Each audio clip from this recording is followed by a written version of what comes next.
I decided to take you on a tour of the Beehive, although it's still kind of got a lot of clutter and mess around it, but it's a lot of fun. And also today I'm going to be quilting, I'm going to try to fire up that Sweet 16, and I have a quilt that I want to get done because I have a spot to hang it in, and I'm looking forward to filling that blank wall. So let's take a look here, okay? So I'm going to turn you around. Sorry if you get seasick. Oh, there's my where I hung that beautiful crabapple hill pattern that I had framed right outside the door. Okay, so here is the door to the Beehive. Yes.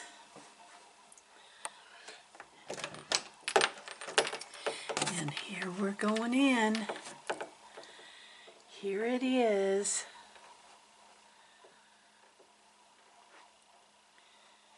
It's a spacious room, high ceilings, not height level flat walls though, but that's okay. So as you come in, there is a closet to the right, which is the only real closet in here. There I got my clock. Oh, and my girlfriend Dale made this. Isn't that cute? That's cross-stitched and quilted. It says Anna the Peacemaker, 1997. Yeah.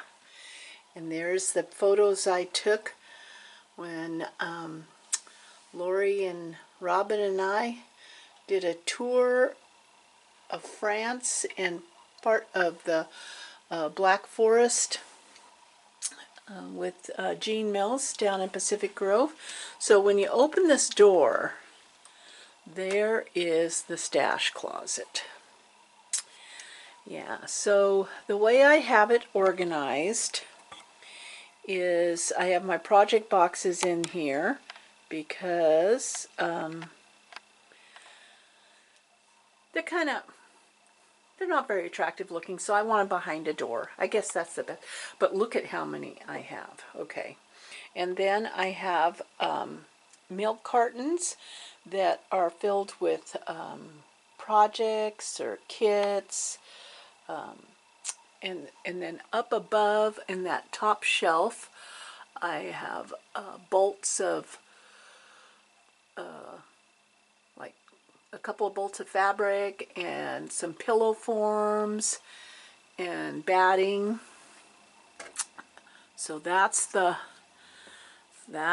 closet of stash. And here's my tribute to my running days, and also when G and I were part of the press corps for the quilt market, which I hope will happen again. So here's that same cabinet that I had in Sisters that I used for applique, and it's filled with applique stuff and some projects. It's more like a storage thing. I don't sit at it and actually stitch there. But here's my little memory shelf. And then there's my Harry Turpin house. Now this door goes to under the attic space, and it's slightly finished off. I mean, they did put some drywall in there, so I have stored in there my some extra batting, my sewing machine case, the box that the Sweet 16 came in. You're supposed to save that. This is the quilts that need the binding tacked down on them. And then there's my stitchery that I did a long time ago. That's embroidered. And this is just my little shelf of little trinkets. And then here's that child's roll top desk that is my Hexie station. Okay, so now as we come around the room, there is the Sweet 16, and I have a bunch of my UFO stitcheries that need to get done sitting on the edge of this table. My design wall is there so that I can see it when I'm sitting at my sewing machine. And then this little cabinet, which I got at one of the craft stores, is filled with like 5-inch charm packs, wool packs, that kind of thing. This is filled with already finished quilt, oh sorry about that, quilt little wall hangings. And the light in here is absolutely fabulous. There's Scouter's Mountain, which I love seeing. I mean, I literally can walk, it's not even probably half a mile from here to the trailhead there. So that's awesome. It's going to be awesome as the weather keeps getting better and better. And there is the quilt rack of quilts that need to be quilted. Yes. And then a shelf on top with some fun things. This is my ironing station. And I have one of those IKEA rolling carts that has unfinished projects in it. There's unfinished projects everywhere around here. And then one of my favorite stitcheries I have hanging here, Crow Gossip. And working on some hexies right there. This door also leads to under the house, but under the attic space on this side of the house. But this side is not finished off. When you open that door, you just see eaves, or you know, and so I'm never going to store anything in there, so I just butted my ironing board right up to it. And I just found, years ago, I found this old buffet at a used furniture store, and I had G mount the big board, ironing board on top. And so it's nailed on there. And I love having a big board, let me tell you. And then here is here's my cutting station. And as I said in a previous video, I now have my big pieces of wool stored in these bins, so they're protected in case, I don't know whether there's a moth problem locally or not, but I'm protecting those big pieces of wool. So those are all sitting under my cutting. And then I have my mother-in-law's rocker there that I can sit at. And then this is the most awesome part of this room.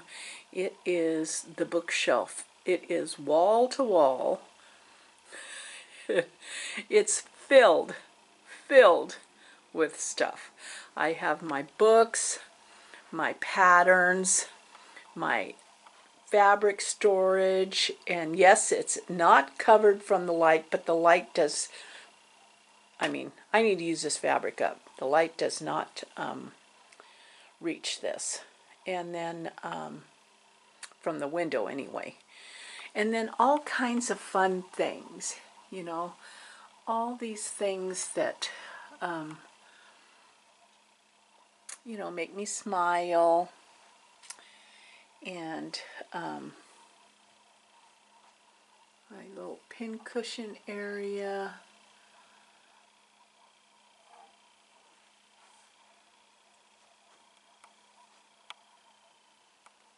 There's a picture of G playing his guitar.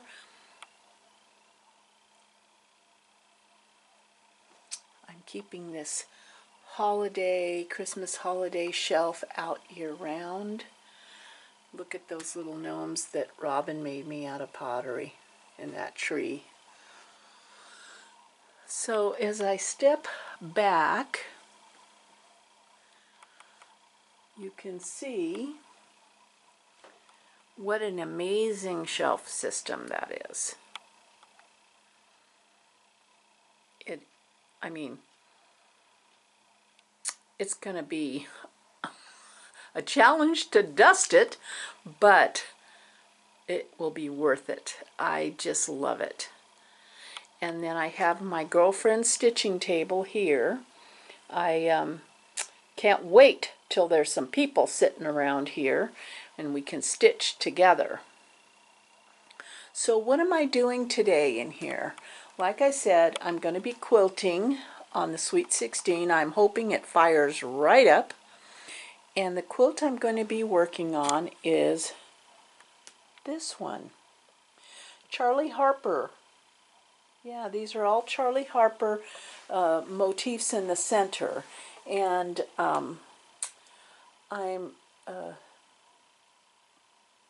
this was a free pattern.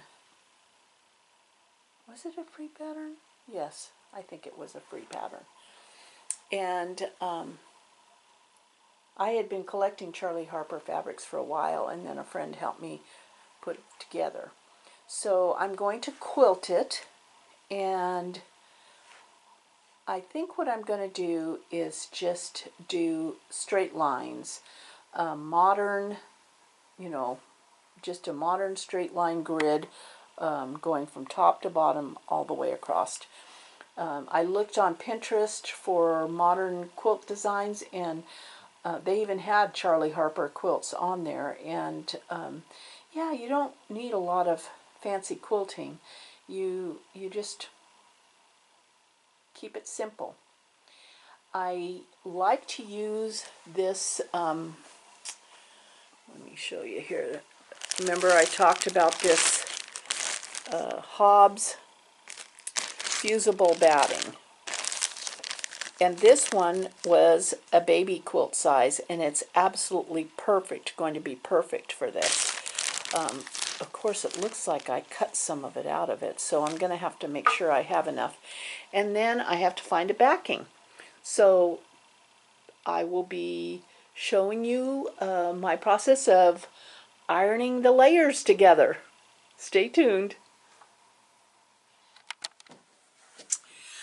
So, in the spirit of using it rather than leaving it to my children, I found some backing that I have to piece together to make it big enough for the Charlie Harper wall hanging. And I had a little bit of a panic moment, I have to tell you, because I couldn't find my sewing machine feet.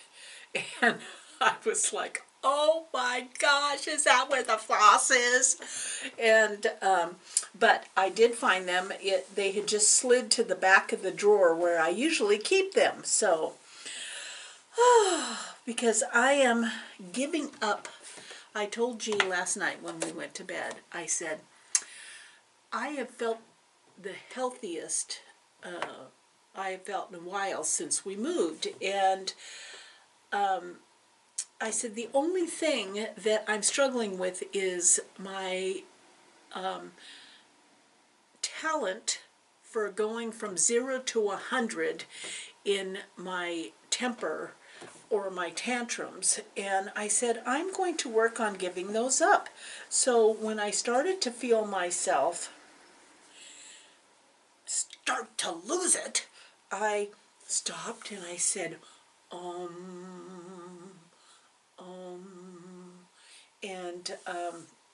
and then I found it. You know, I find that if I can keep myself from tipping over to that crazy person, that usually it works out better.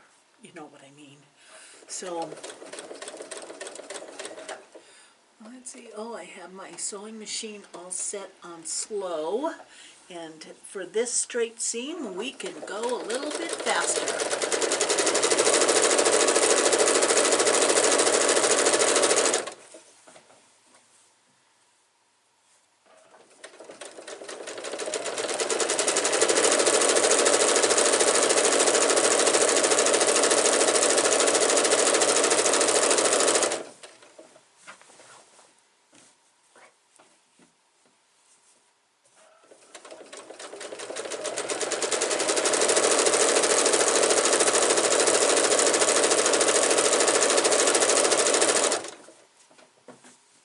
I loved this fabric. It was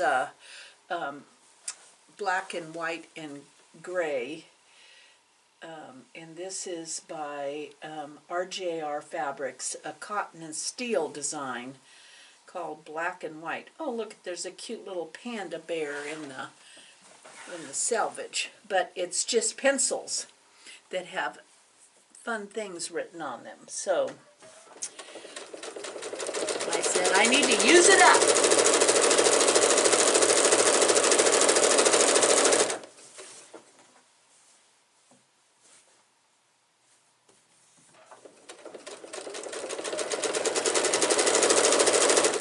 Do you realize that this is the first time my machine has been humming like this?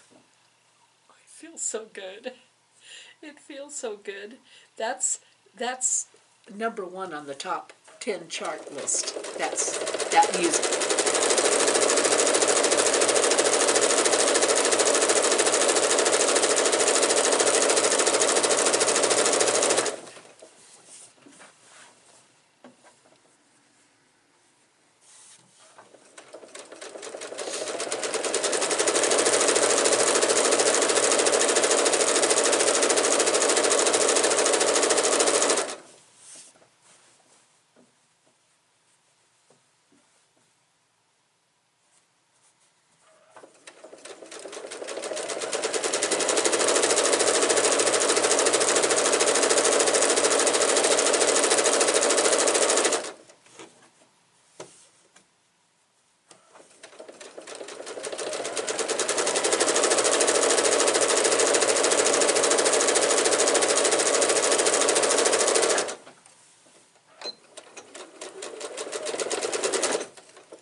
There we go. Now it is time to press that seam open and press the 3 layers together so that I can start quilting. But since G's birthday is coming up, and actually my younger son, we watch his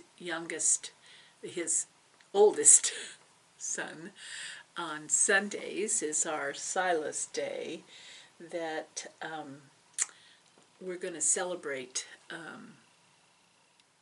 G's birthday tomorrow with them, because we can't all be together, darn it. So yeah, so tomorrow we're going to do that, and then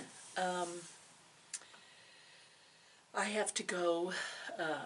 There's a baker here in Portland who bakes the most amazing baked goods that are vegan and gluten-free.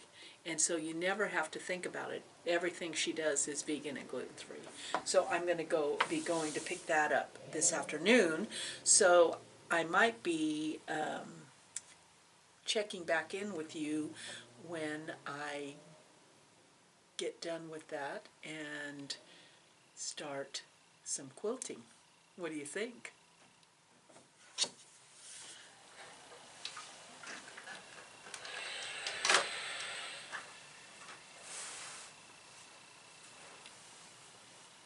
For those of you who don't know, my absolutely favorite iron is this Panasonic cordless iron. And I believe it was Scott Hansen of Blue Nickel Studio and Rob Appel who turned me on to that cordless iron a few years ago. And it is amazing because you don't have to, the only thing you have to remember is that when you're ironing, you can't set your iron like this because it needs to recharge. So when you're ready to reposition your fabric, you need to dock your iron back in the docking bay, because that's what keeps it hot. My other favorite tool is this big board ironing board. It was actually, they're simple to make, I think, if you have a handyman in your life. It feels like a 1/4-inch piece of wood. A gal in Sisters years ago, her grandson made them to raise money for, teenage boy. He had quite an old lady following for his big boards. And it's a piece of wood, so it lasts forever if you take care of it. And I just covered it with batting and then muslin.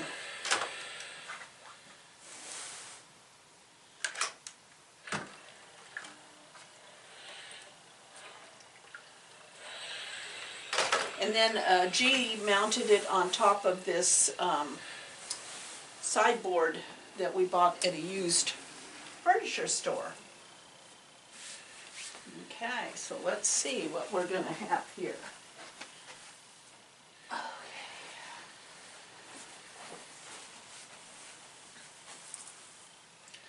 Got my batting, and I'm pretty sure that this is a fusible piece of batting.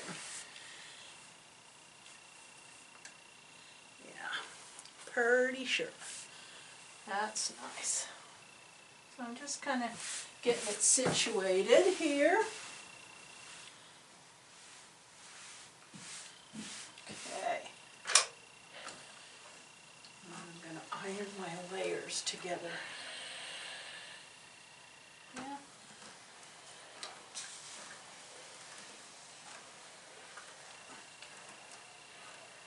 And I got my steam on.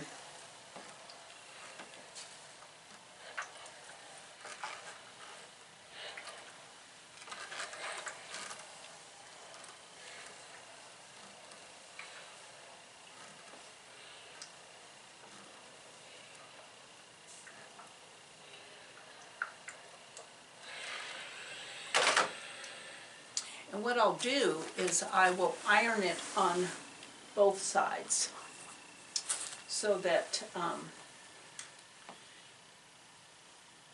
it will get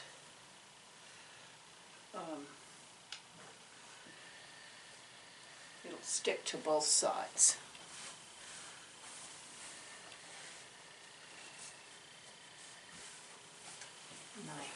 And the thing about fusible batting is that you can lift the quilt up to get wrinkles out, to get the wrinkles out.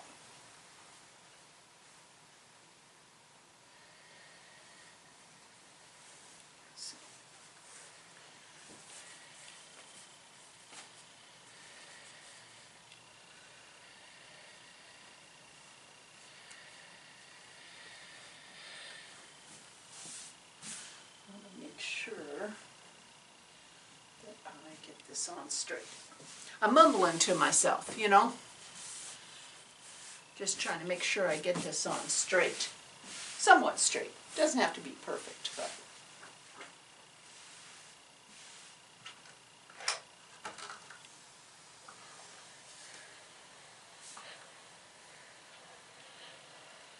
and then what I'll do next is I will sew it kind of in a big grid to keep it anchored, and then I'll go at it for the quilting. And I'm going to face this quilt. I have a tutorial on facing, but I believe that there are certain quilts that lend themselves to what's called facing, and that is where you don't have a traditional binding.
layered and ready for quilting. So that's the next step that I'll do. But right now I need to go get some cupcakes. See you back here in the beehive. Hey friends. Hi, it's been a couple days since I started this video because well, it's been a journey, let me just say. So I can't even remember where I left off, but I think I was prepping this quilt for quilting. And so when I went to look for the batting, this is that Charlie Harper quilt that my friend Dale helped me with. And so let me just say, I was looking for my fusible batting, and I did not want to open up a queen size bat that I have and cut it up. So I was looking for, yeah, I think I remember bringing out a baby size one that would have been just big enough. But it turns out I had cut into that baby bat for a table runner. So it wasn't big enough. So I was in a conundrum. And I found a piece of batting that was fusible batting that I had used already on a project that I started to quilt and hated the quilting, and so I ripped it apart and saved the batting. So the batting was fusible batting, but it had already been fused once. And being of a frugal nature, I saved it, and I said, there's got to be enough little stickum left. Maybe it'll work on this. And it was the right size. And it did work. It's not sticking quite as well as if it was brand new and never been sticker to another quilt. But so what I did was I pieced the backing, because I am, like I said, on a mission to use as much as I can from my stash. And so I found that really awesome pencil fabric that's going to be perfect on the back of this. And then I layered it, and then I ironed it with steam, and it stuck fairly good. Not as good as if it was a brand new batting. But this just goes to show you that fusible batting, man, that's my favorite. And so what I did was, just to make myself feel better, I stitched a line all the way around the edge of the quilt to give it extra secure. You know what I mean? But that was only the beginning of the drama. No, that was the end of the drama. The beginning of the drama was I wanted to stitch around the edge. And I wanted to use my Sweet 16, which I thought was all ready to stitch. But apparently it wasn't, because when I decided to use it, I said, okay, my friend Cakers, who's the one who helps me thread my Sweet 16, wasn't here. She's on the other side of the mountain, so I had to do it by myself. And I started worrying that it wasn't threaded correctly. So lo and behold, HQ has a bunch of YouTube videos on every machine they own. So I just Googled on YouTube how to thread an HQ Sweet 16. Piece of cake, except I was missing an entire thread bar at the back of this, and I was going, where is that? So then I had to spend a half hour looking. You think you're totally unpacked and you're ready to put the pedal to the metal and get some sewing done, and you find out that you really are not. So I took a half hour time searching through the piles of little things around here, and I found it. So then I threaded the machine like she said. Perfect video. So if you ever want a video on any HQ product, they have one. Well, then I had to wind the bobbin. My bobbin winder was missing a post, so I had to kind of jury rig something to hold the thread to take the thread to the bobbin.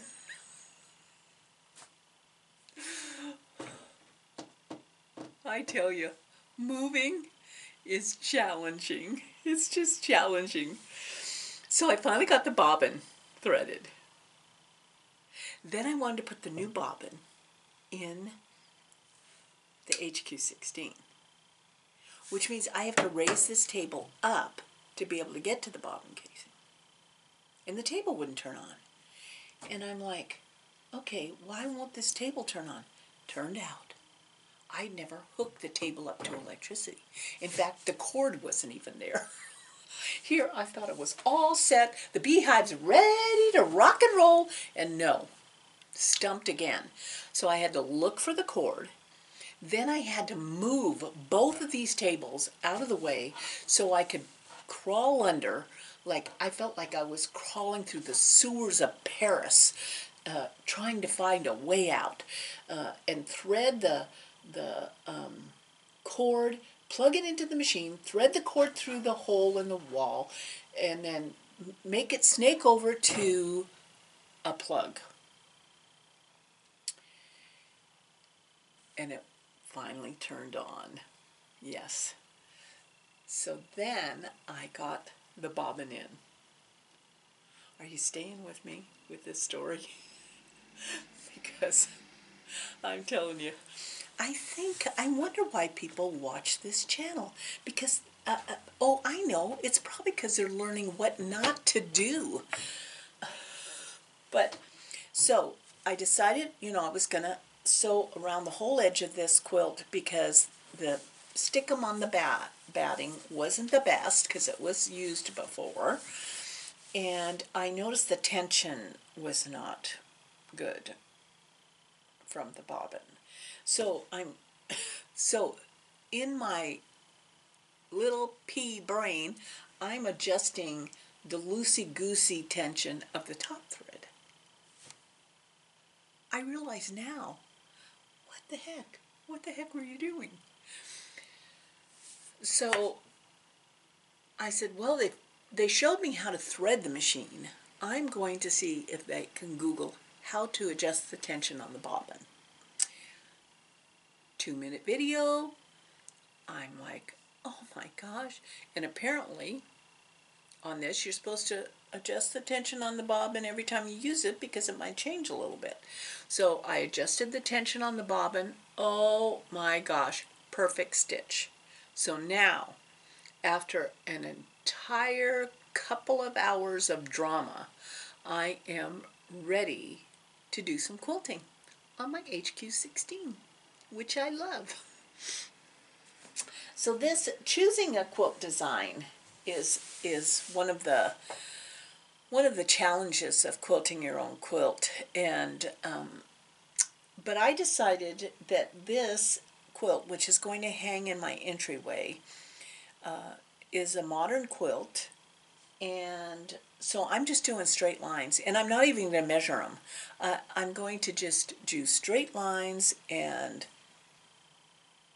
kind of just go straight up and down until it's all quilted. Now I do need to tell you that I do wear gloves, and you can wear garden gloves, or I got these on sale, I think at Joann's, and they are Dritz long arm gloves, and they have little nubbies. So I know that I've used garden gloves in the past. The difference between garden gloves and these is that these are a little bit more fitted. And I have to say, as much as my hands have been hurting, these kind of feel good to be on. I have, it's been kind of a drizzly day. I should say a drizzly day. And so I'm kind of liking being inside. I am going to just put the needle down on here. I'm just going to be going up and down on this thing back and forth. So I won't bore you with that, but I'll just let you hear the sound. The most beautiful sound is, oop, I'm trying to get the pedal out here. There we go. Pedal is out here.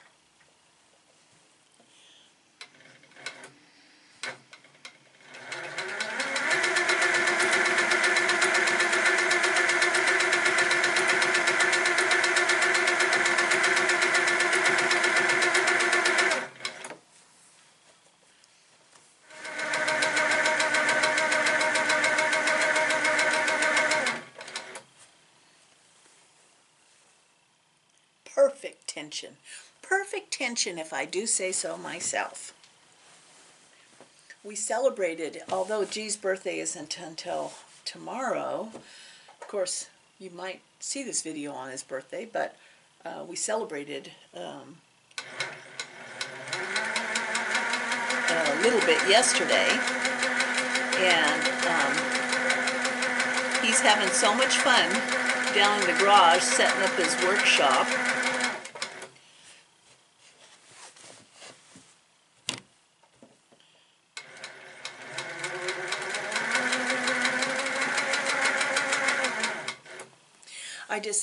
Did I already say this? I decided to face this quilt. I'm not going to bind it. I think facing will work really good with this quilt. And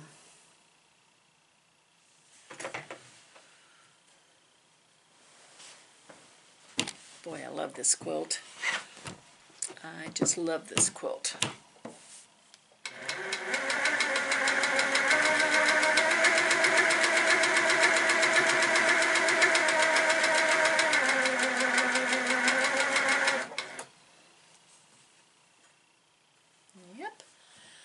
I guess it does pay to adjust the tension. I've been watching the funniest, weirdest show. I only saw one episode, and we stumbled upon it because, we still can't figure out. I mean, there's too many freaking channels now, and we stumbled across the Sci-Fi Channel, and we used to be real fans of Firefly, and the guy who cracked us up was the pilot, the guy who drove the spaceship in Firefly. Well, it turns out he's in a new television show called Alien Resident. It was a total crack-up. It was a total crack-up.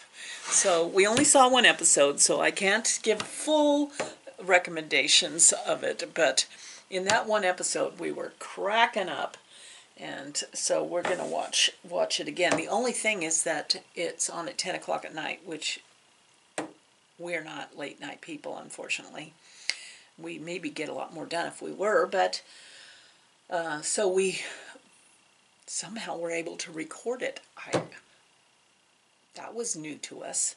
All this technology is just amazing. So that's good. What else is going on? I've almost got done my Gale Pan Be Brave stitchery. I just love that. I just love that. That's so sweet. It is just so sweet. So I almost have that done.